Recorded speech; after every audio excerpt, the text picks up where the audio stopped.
In this video, we will see how to apply logistical regression in Orange. Now, the framework we'll follow here can be adapted to various algorithms or learners, whether it's logistical regression or whether it's classification tree or random forest or neural network. So all the various algorithms will follow the same structure. And once we understand that framework, we can apply it to any of the models. So a problem is that we have a list of voter data, and we want to know which of these voters is undecided. We want to actually figure out if we want to target the undecided voters or not. So we have data on whether they're undecided or decided, then age, some demographic data. Based on this, we want to classify whether a voter is decided or undecided. So when we get new data, we can run our model, and then if the model flags the user as undecided, then we can target that voter.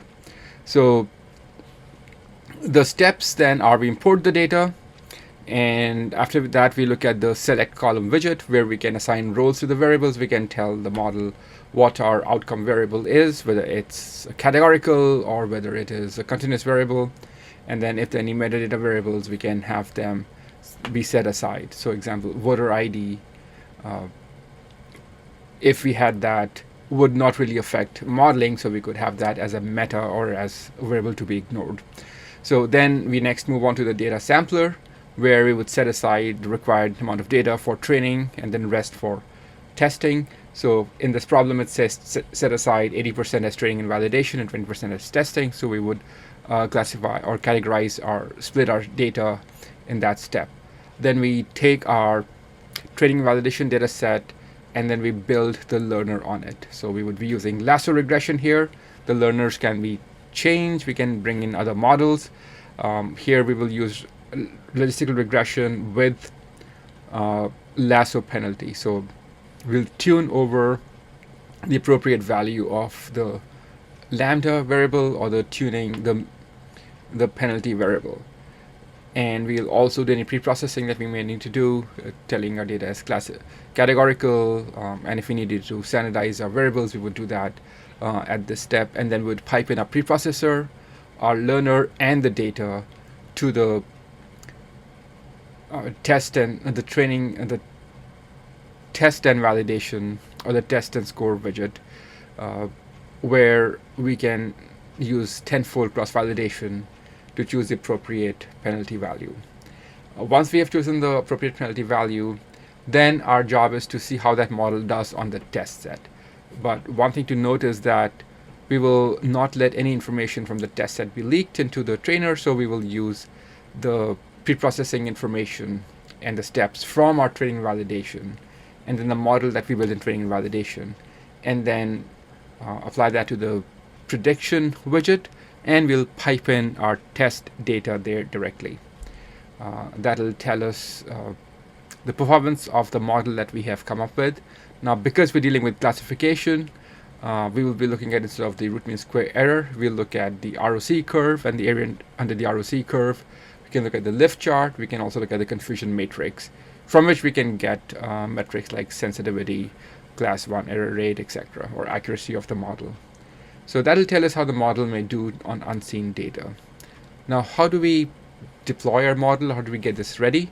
So once we have chosen the model, seen its performance in the test set, the last step is to then run the model on the entire data set. So we would run a model in the entire data set, and this is the model that we can then apply to new data. The parameters that come from that model will be the ones that will be used to score new data. So this process of first using the training and validation set to find the appropriate hyperparameter values, in this case the lambda parameter, and then using that model to check its performance on the test set, but then training the model with the same parameter values that we chose on the entire data set to be used to score new data. That step or the sequence of steps will be the same whether we are using logistical regression or random forest or classification trees or whatever model. So we can basically swap out our model or learner with that. The steps will remain the same. So now let's see how we can apply these concepts to this logistical regression. So the first step would be to import the data. We bring in the import CSV file. We can point to the dataset. The dataset is blue or red. This shows all the variables. We have observation numbers, which said that we wouldn't really need them for anything.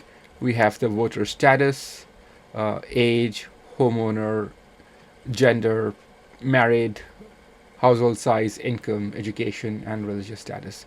So these are the variables that we will work with.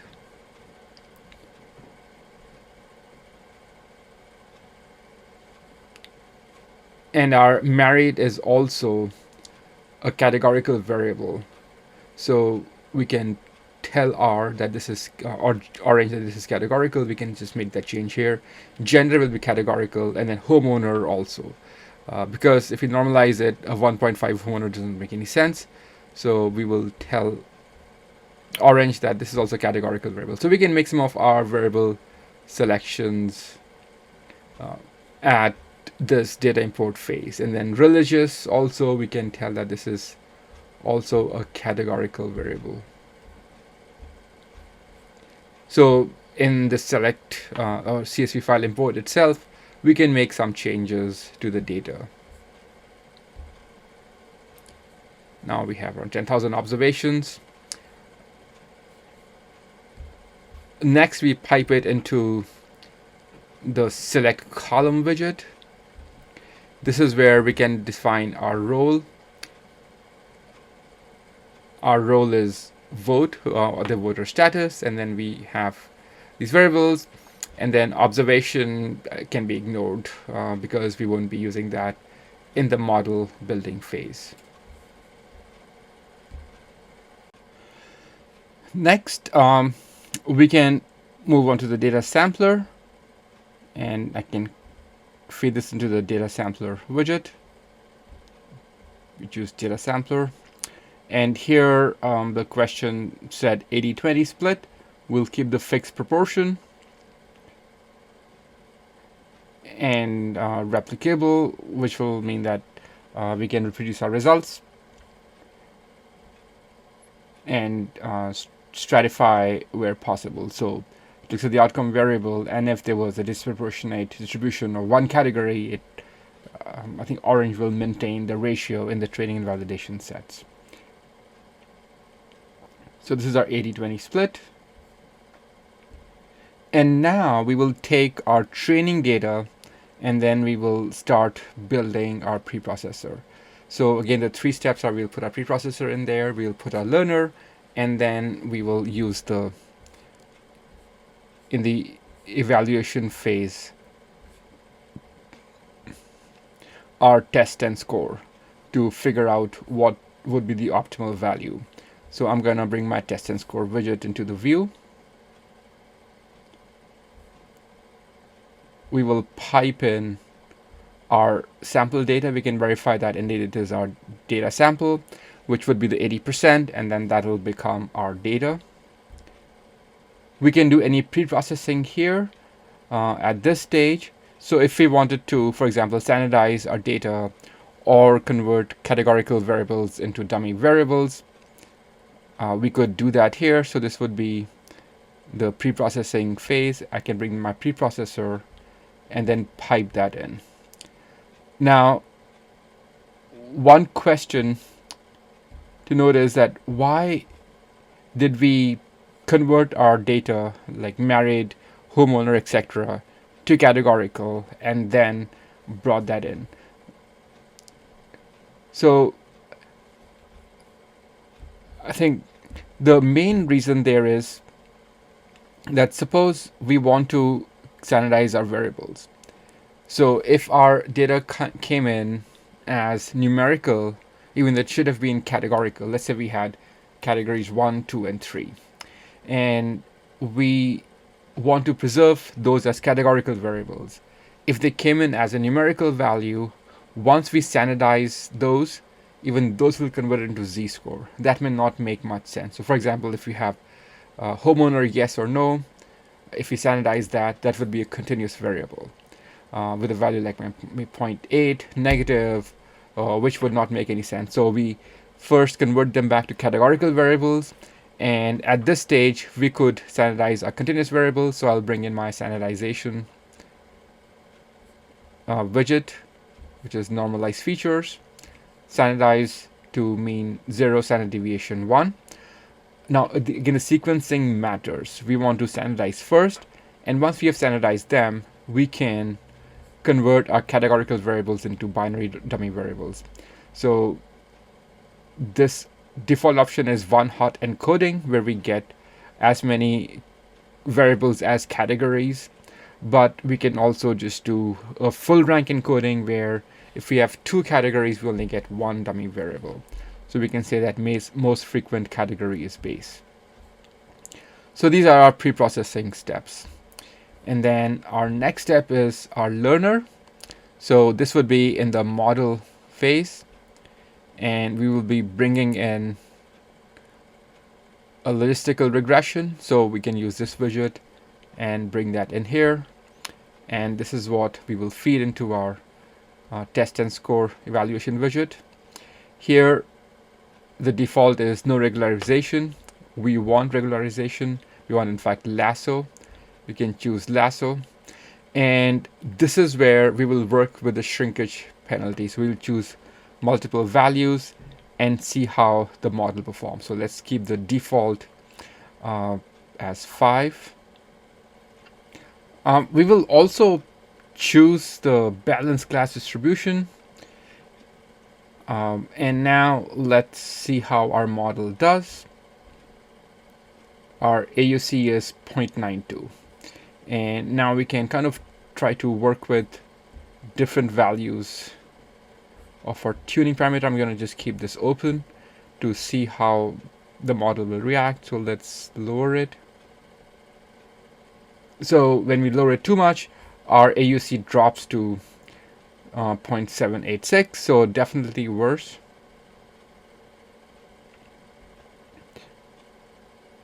.91. We had seen a 0.92, I think, before, so this is 0.792 at 0.16. And we don't seem to gain a lot. So when we, it's still 0.9792. So I can kind of shrink back.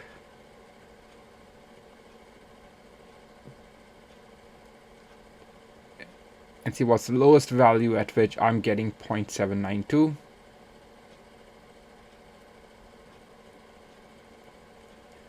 At 0.11, we have a 0.792 AUC.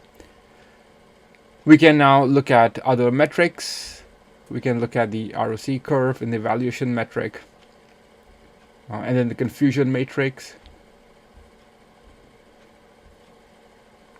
Now, in the confusion matrix, one critical thing to note is what is our target class? Are we targeting on decided or undecided? Now, orange follows like a couple of conventions. It may take the first class it encounters as a target class. It may also take the first alphabetical class as a target class. So if we have yes and no, because no alphabetically comes before yes, it may target no instead of yes.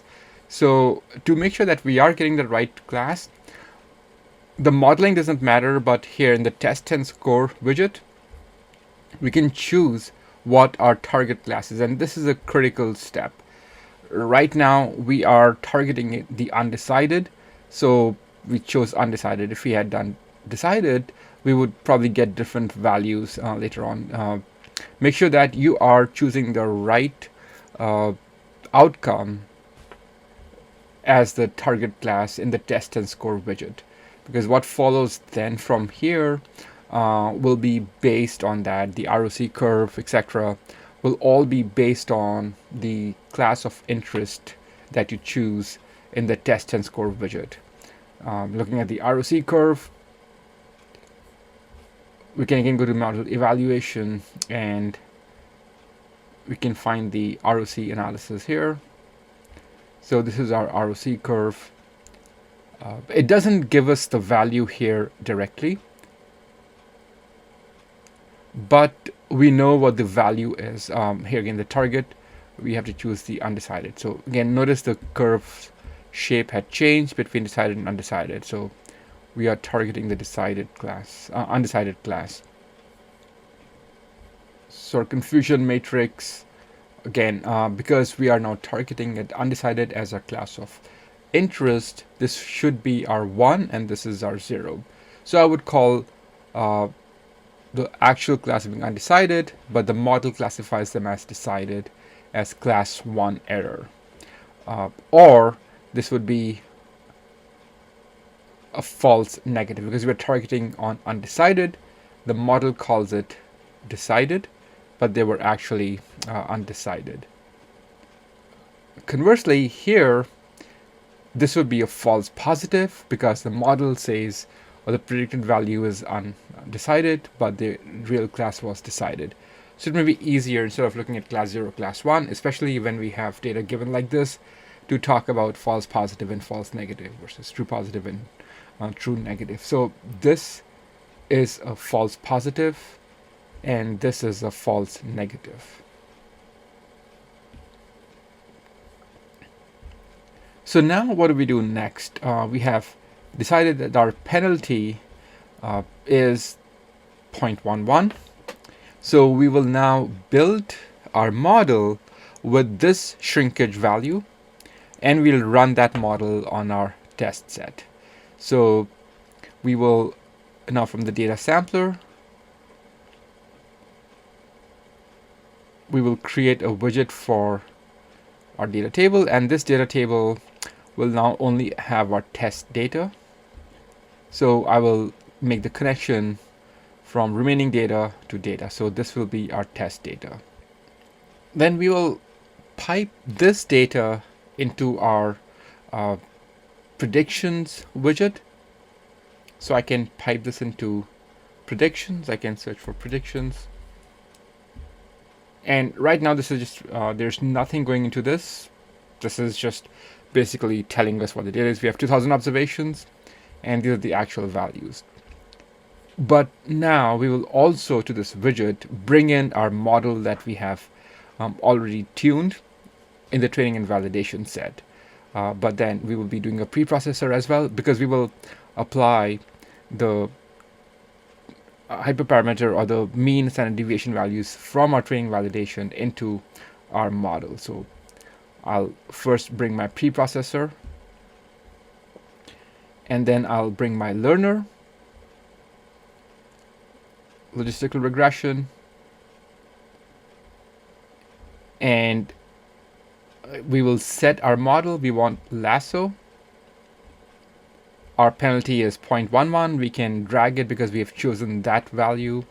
Balance class, this is the option that we had chosen. And we will feed this into our prediction. So now if we see that this bar is still dashed, because there is some issue with what it is coming. If I click on this, we are not seeing the model has been activated, and that's because of some of the links that are going through. So we'll modify those links also. So let's re-examine the links. The first one, we want our data sample into our data, so that's correct. Here we want our pre-processed data as data. And now if you see, we get our predictions. So make sure that you're updating the links. We are basically, if I want to drag and look at the coefficients as a data table, we are applying a model with these parameters. We're applying a logistical regression model or with these parameters on our test set. And when we do that, these are the predictions that we are getting. For example, for the first case, again, make sure that we're choosing the right category here as the class of interest as our target class. The probability of undecided is 0.88, decided is 0.125. Hover my mouse here, you can kind of see that it's telling us P decided undecided. And this voter was undecided, so we got that voter classified correctly. I forgot that word classified correctly as well. So this kind of tells us how our model is doing in terms of what the actual predictions are. And of course, I can also look at my ROC curve and my confusion matrix.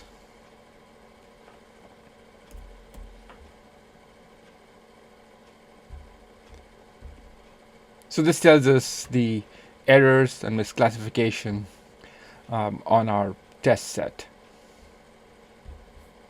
And if I want to visually look at our ROC, this is a ROC.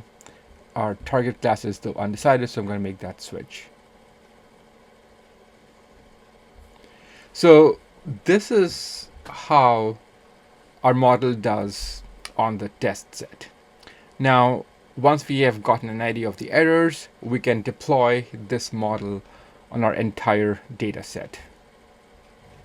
Now, how do we do that? We will first pipe in all our data to the preprocessor. So I could actually move from, so I'll just bypass the data sampler step altogether. I'm going to pipe from this to preprocessor. And here we will apply the same preprocessing steps, which is standardize, and then convert them into categorical values. We'll apply our learner, which is logistical regression.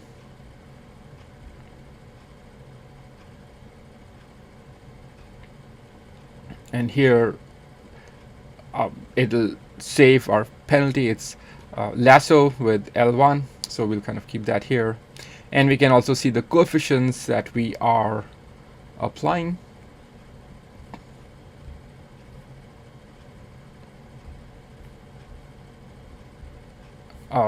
This is not activated because I think we had an issue with the link here. We want our data to be the data, so not this link.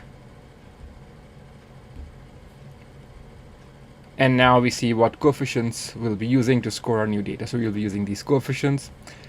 And we can now put a placeholder for new data that we may get. So I'll just put in a placeholder CSV. This is the new data that we may get. And we can look at the data table if you wanted to examine the data visually. And it is this data that will be piped, that we will pipe our learner in. So I will have a predictions widget, and this can be piped in here. So this will tell us the loop that the data is coming in. We have a preprocessor, which we're applying to the model, and this preprocessor, based on the training validation set, will apply the transformations onto the data, feeding the predictions loop. So this would be the entire business analytics process. Now, when you apply new models, this is where the learners will change. We'll apply the learner here. We'll change the learner here, and then we'll finally deploy that learner on our entire data set to score new data. So this loop is kind of for the future data, but it is ready to receive data, and then the model that we built on the entire data set is now being deployed to our new data to score.